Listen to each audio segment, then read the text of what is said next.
Hello, hello, mon Loedi, bonjour, bonjour, beauté, beauté. C'est déjà le week-end, enfin. Hein? Peut-être que vous avez à passer une semaine chargée, la semaine était chargée par le travail. En tout cas, que Dieu vous bénisse, reposez-vous bien, prenez le temps pour vous-même, parlez avec vos amis, parlez avec les membres de votre famille, prenez un verre. En tout cas, passez un excellent week-end sous la grâce et la protection de notre Seigneur et Sauveur Jésus-Christ. Amen. Amen. Alors, on parle de quoi aujourd'hui? Nous allons parler de quelque chose. En tout cas, loin de moi l'idée de vous éloigner de vos proches. Parce que vous savez, il y a des gens qui sont vraiment, comment dirais-je, très proches de leurs amis, très proches de leur famille, qui se permettent de tout leur partager.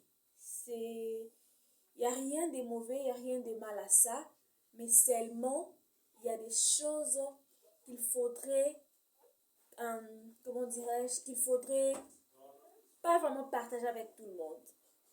Vous allez regarder autour de vous, vous allez regarder dans votre cercle familial, dans votre cercle d'amis, voir avec qui je peux partager, avec qui je peux dire telle ou telle autre chose.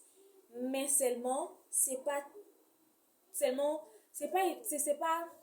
je suis distraite par les enfants, c'est pas à n'importe qui qu'on partage tout ce que nous pensons. Parce que nous ne savons pas toujours ce que les gens pensent de nous. Le dehors, il est mauvais. Le dehors, il est très dangereux. Il y a des choses qu'on doit garder pour soi. Il y a des choses qu'on doit garder dans notre cœur jusqu'à ce que les choses se réalisent. Jusqu'à ce que notre succès se charge de publicité, par exemple. Alors, je numérais comme ça 6 choses qu'on devait vraiment, vraiment garder jalousement, seulement pour nous, et pas les parler, les partager avec d'autres personnes. Je m'en vais à dire la première. Toujours cacher le plan du futur. Cacher le plan du futur. Ce que vous pensez pour votre futur, ce que vous pensez pour le futur de votre famille, votre prochaine, je ne sais pas, step comme on le dit en anglais, tout ce que vous pensez pour vous épanouir, pour aller plus loin, pour faire de grandes choses, tout ce qui est comme projet dans votre cœur, vous n'êtes pas obligé de le partager avec n'importe qui. Vous n'êtes pas obligé de le partager avec n'importe qui. Il y a des raisons vraiment, vraiment valables liées à cela. Parce que quand vous partagez peut-être votre plus grand projet avec un ami, il y a des gens, vous attirez des pessimistes. Il y a des gens qui vous diront, oh non, les projets là ne marchent pas. Oh non, tu vois, le projet là, il y a quelqu'un qui avait essayé de le faire. Bon, ça ne va pas marcher. Ça ne va pas marcher, il faut vraiment pas le faire. Mais peut-être que ce que Dieu vous a mis à cœur, c'est la chose qui va vous propulser demain. Mais dès lors que vous parlez à une amie pessimiste, vous perdez tout. En tout cas, gardez vos projets pour vous. Le dehors, il est mauvais. Ce n'est pas tout le monde qui est content de vous voir aller de l'avant. Ce n'est pas tout le monde qui est content de vous voir percer. Ce n'est pas tout le monde qui est content de vous voir être béni, de vous voir épanoui et consort. Donc, vraiment, vraiment, gardez vos secrets, tout ce qui est projet pour votre famille, pour votre bien, gardez-les jalousement dans votre cœur. Il ne faut pas en parler en n'importe qui. On ne sait toujours pas ce que les gens pensent de nous. Deuxièmement, c'est cacher ses faiblesses, ne pas les dire à haute voix. Ce que vous avez comme faiblesse, tant que vous ne l'avez pas dit à votre prochain, à votre ami, à votre famille, à votre soeur, à votre copain, à votre mari, personne ne le saura. Les gens sauront que vous avez tel ou tel défaut parce que vous avez eu le courage de leur dire.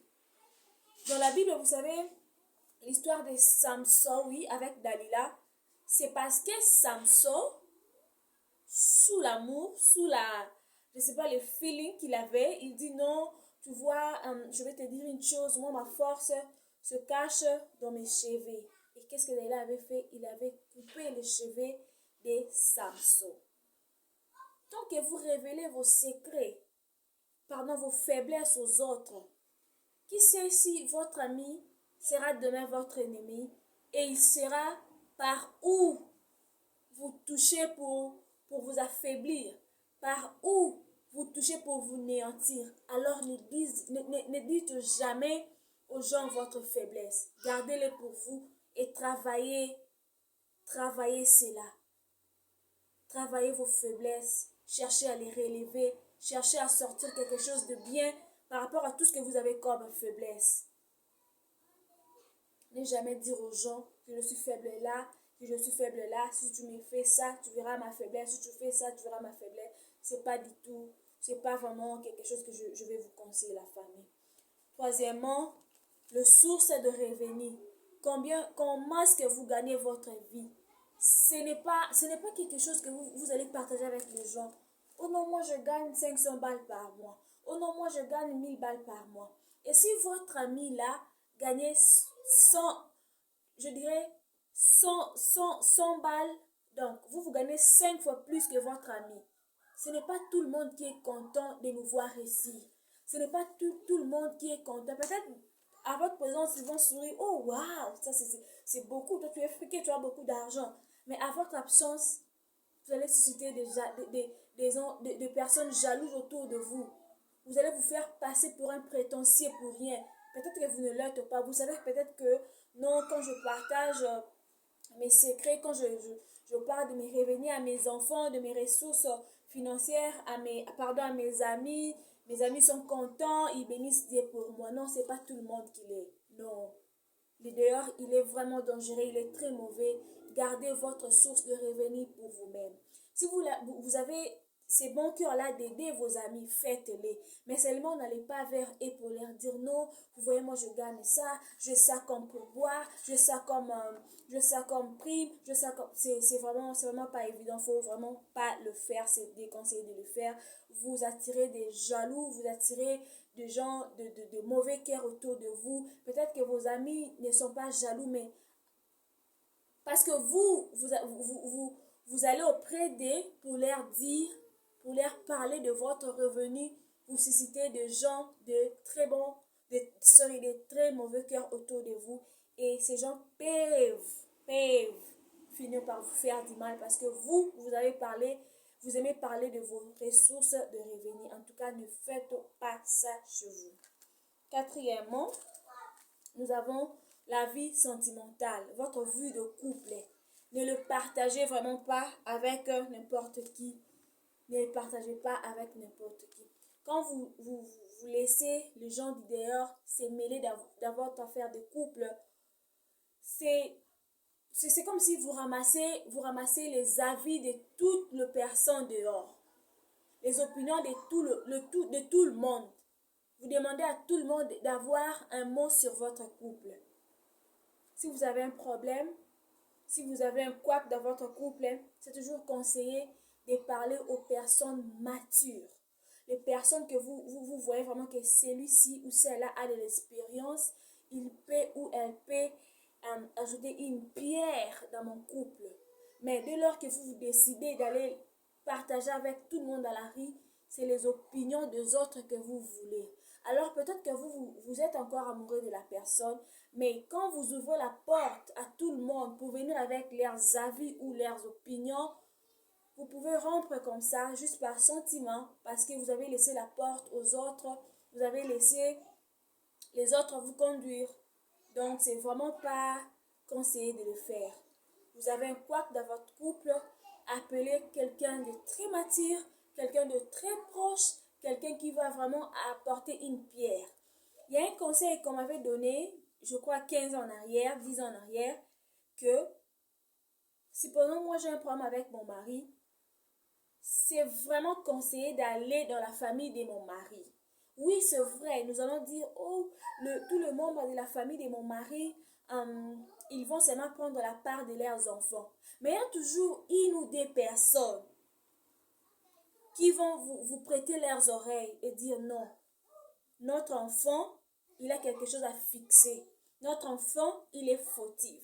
Notre enfant, il doit changer son comportement. N'allez pas dehors pour ramasser, je dirais, ramasser les avis des autres, ramasser les opinions des autres. Ça va détruire votre couple. Peut-être demain ou après-demain, vous aurez vos mains sur votre tête en disant, oh, maintenant je regrette si j'avais seulement gardé ma femme ou mon mari.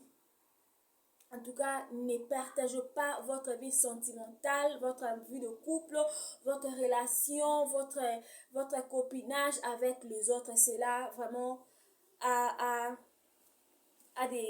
crée beaucoup de problèmes, crée vraiment beaucoup de problèmes. Vous allez regretter tôt ou tard si vous le faites. Et